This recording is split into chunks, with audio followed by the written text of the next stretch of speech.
Tensions are rising at the very top of the Labour government as cracks begin to show over potential tax hikes, a move that could break one of the party's biggest election promises.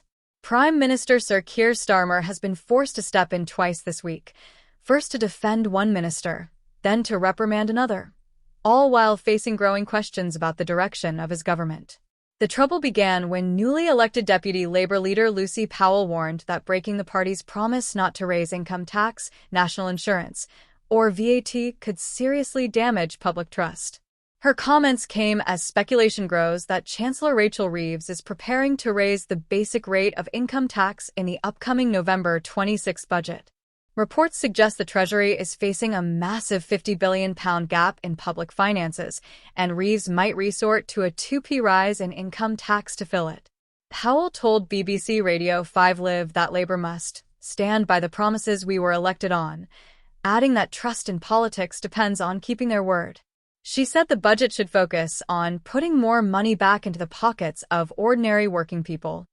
But her remarks have sparked tension inside the government, with some seeing them as a direct challenge to Reeves and Starmer's leadership.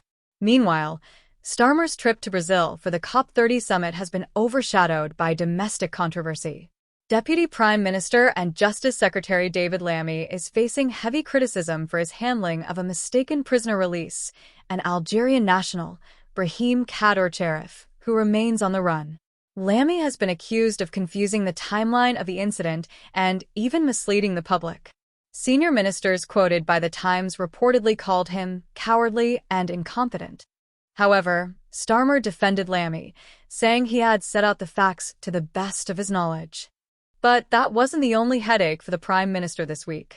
Culture Secretary Lisa Nandy also issued an apology after being found to have breached Whitehall ethics rules, unknowingly, according to investigators.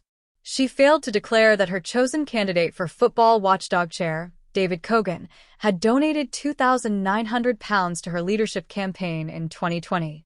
A report said this led to 3 breaches of the Public Appointments Code. Starmer accepted Nandy had acted in good faith, but still issued a written reprimand, saying the process was not up to the expected standard. It follows a string of recent scandals, from Angela Rayner's resignation over tax affairs to Rachel Reeves being cleared for failing to obtain a rental license for her London property.